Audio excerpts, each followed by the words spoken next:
Hezbollah chief Syed Hassan Nasrallah को ढेर करने के बाद भी इजराइल रुका नहीं है। इजराइल डिफेंस फोर्स ने बयान जारी करके अब यह भी बता दिया है कि उसने अब और आगे की रणनीति बनाई है। हिजबुल्लाह के एक और कमांडर को ढेर कर दिया है। हिजबुल्लाह की प्रिवेंटिव सिक्योरिटी यूनिट के कमांडर और हिजबुल्लाह के सेंट्रल काउंसिल के सदस्य आतंकी नबील काउक को मार गिराने का दावा किया गया। इजराइल ने फाइटर जेट से इस हमले को अंजाम दिया है जिसमें आतंकवादी नबील काउक मारा गया है और यह एक बड़ा दावा है इजराइल की ओर से कि अब भी हमले रुकने वाले नहीं हैं। नसरल्लाह के बाद भी कई और ऐसे टॉप कमांडर हैं जो उनके निशाने पर हैं और हमले एक के बाद एक जारी रहेंगे। और हमले की तैयारी कुछ इस तरह से, जगह जगह धमाकों की आवाज अभी भी सुनाई दे रही है। और इस बीच हसन नसरल्लाह को खत्म करने के बाद भी इजराइल ने जंग जारी रखने का बड़ा फैसला किया, ऐलान भी किया। कल से अब तक के इजराइल की सेना ने लेबनान पर कई हमले किए हैं, तो उधर हिजबुल्लाह ने भी अब बदला लेने का ऐलान कर दिया है। तो ईरान और यमन में अब अंजाम भुगतने की चेतावनी भी इन दोनों देशों को दे दी है। लेकिन इस बीच अब सवाल यह उठता है कि इजराइल और हिजबुल्लाह की जंग आखिर कहां जाकर रुकने वाली है।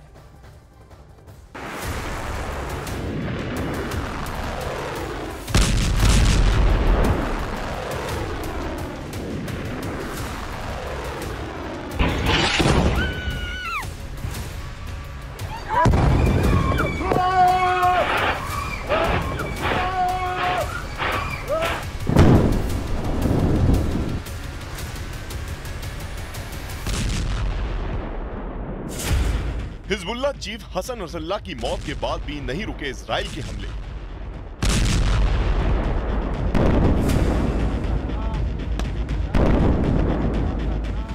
दिन के उजाले में लेबनान पर गिरी इजराइल की मिसाइल। रात में भी जारी रहा इजराइल का लेबनान पर हमला। हसन नसरल्लाह की मौत के बाद हिजबुल्लाह और ईरान के लिए आगे का रास्ता क्या है? हिजबुल्लाह ने इजराइल के खिलाफ जंग जारी रखने की बात कही है, तो इजराइल का लेबनान पर हमला जारी है।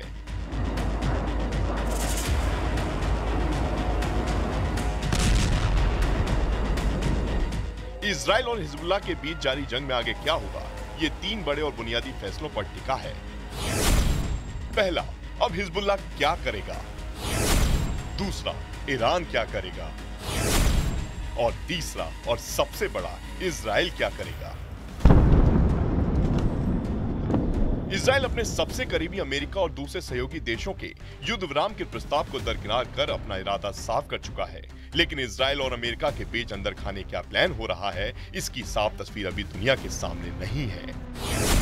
नसरल्लाह के खात्मे के बाद भी इजराइल ने हिजबुल्लाह पर अपना हमला जारी रखने का फैसला लिया है। आईडीएफ ने साफ कर दिया है कि उसके हमले तब तक जारी रहेंगे जब तक हिजबुल्लाह की तरफ से मिसाइल हमलों का खतरा दूर नहीं हो जाता। हिजबुल्लाह ने साफ कर दिया है कि वो सरेंडर नहीं करेगा। मतलब ये कि अगर इजराइल को हिजबुल्लाह के हमलों के खतरे को दूर करना है तो उसे लेबनान में जमीन पर अपनी सेना उतारनी होगी। और इजराइल की सेना ने अपने मकसद को हासिल करने के लिए पैदल सेना के एक्सरसाइज के कई वीडियो भी जारी किए। लेकिन जमीन पर जंग लड़ना इजराइल के लिए आसान नहीं होगा, क्योंकि ये बात गाजा और हमास की नहीं है।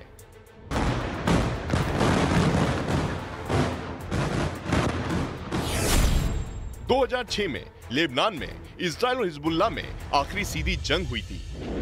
लेकिन हिजबुल्लाह ने पिछले युद्ध के खत्म होने के बाद 18 साल तक एक बड़ा समय वॉर एक्सरसाइज में बिताया। इसका मतलब ये है कि इजराइल की सेना आईडीएफ के लिए लेबनान में घुसना आसान हो सकता है, लेकिन गाजा के मुकाबले वहां से निकलने में महीनों लग सकते हैं।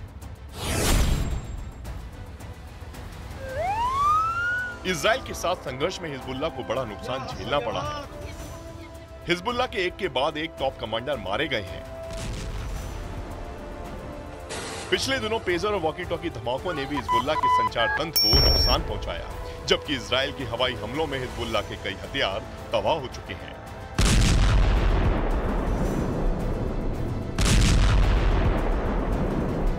बावजूद इसके हिजबुल्लाह ने इजराइल के खिलाफ जंग जारी रखने का फैसला किया है। उसके पास अभी भी हजारों लड़ाके हैं जिन्हें सीरिया में जंग लड़ने का अनुभव है और वो बदला लेने की बात कह रहे हैं। हिजबुल्लाह के पास ईरान से मिले मिसाइलों का एक बड़ा जखीरा है, जिसमें सटीक निशाना लगाने वाले लंबी दूरी के हथियार हैं। वो तेल अवीव और इजराइल के दूसरे शहरों को निशाना बना सकते हैं। लेकिन अगर हिजबुल्लाह ने इजराइल की हवाई सुरक्षा को चकमा देकर इजराइल के शहरों को निशाना बनाया तो इजराइल विनाशकारी और सबसे बड़ा युद्ध लॉन्च कर सकता है। इसके बाद इजराइल सिर्फ हिजबुल्लाह को टारगेट नहीं करेगा, लेबनान के बुनियादी ढांचे पर प्रहार कर कहर बरपा सकता है। और अगर ऐसा हुआ तो इसकी गूंज इराक तक पहुंचेगी और हो सकता है कि ईरान की सीधे युद्ध में एंट्री हो जाए। और अगर ऐसा हुआ तो जंग की सबसे भीषण कहानी शुरू होगी।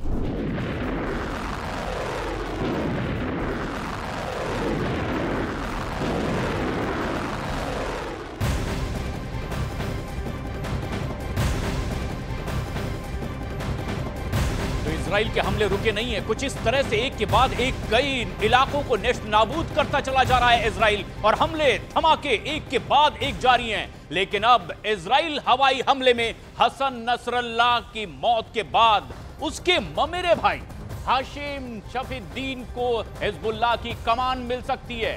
दावा किया जा रहा है कि हाशिम को हिजबुल्लाह का नया चीफ नियुक्त किया जा सकता है।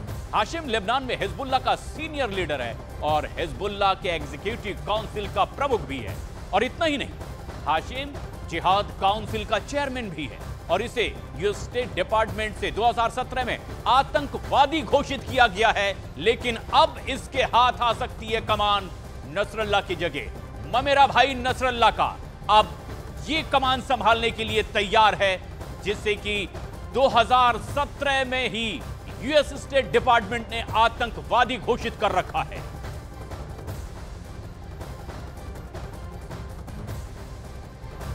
और इस तरह के धमाके बताते हैं कि यह जंग अभी आगे भी थमने वाली नहीं है। एक के बाद एक कई बड़े हमले देखने और सुनने मिल सकते हैं। लेकिन इस बीच हिजबुल्लाह चीफ हसन नसरल्लाह को मार करके इजराइल ने तो अपना इरादा साफ कर दिया है। लेकिन इजराइल से ईरान की बढ़ती तकरार एक बड़े युद्ध की ओर इशारा कर रही है। इस बीच सवाल ये उठता है कि क्या मध्य पूर्व में एक बड़ी जंग होने वाली है और क्या खाड़ी देश इस जंग का हिस्सा होने वाले हैं? नसरल्लाह की मौत के बाद जंग के पहलुओं की पड़ताल करती हमारी ये बेहद खास रिपोर्ट देखिए।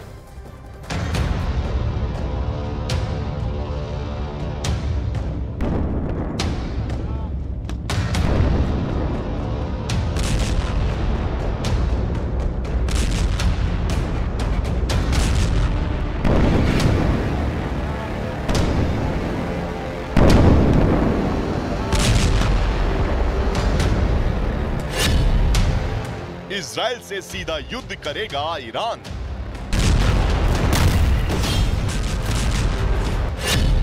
इजराइल के खिलाफ उतरेंगे मुस्लिम मुल्क।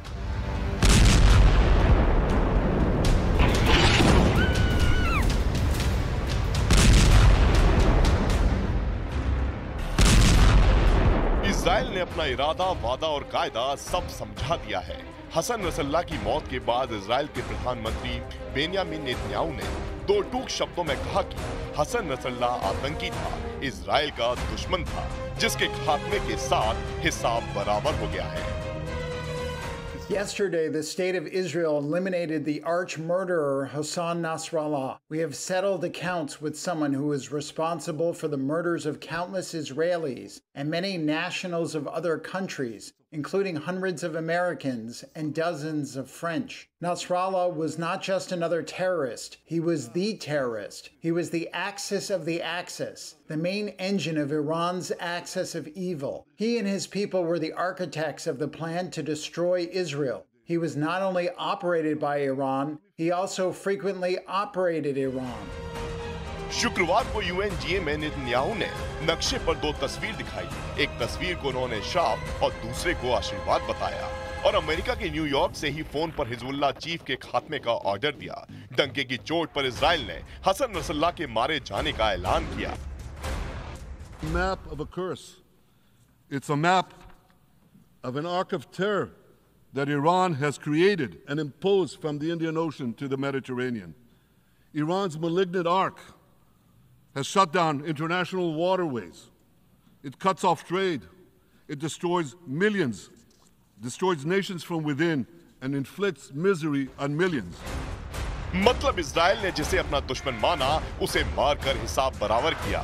लेकिन सवाल है कि क्या इजराइल का अगला कदम क्या होगा? इसे नेतन्याहू के यूएनजीए में दिखाए नक्शे से समझा जा सकता है।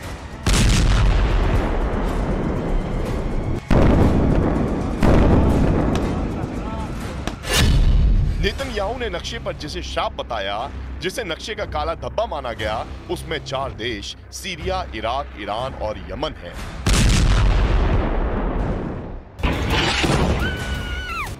लेकिन नेतन्याहू ने अपने दिखाए नक्शे को अमल करना शुरू कर दिया तो क्या होगा? हिजबुल्लाह चीफ हसन नसरल्लाह की मौत के बाद ईरान, यमन और इराक के लोग आग बबूला हैं। इन देशों के लोगों को लग रहा है कि इजराइल और अमेरिका उनका अस्तित्व मिटाने में लगे हुए हैं।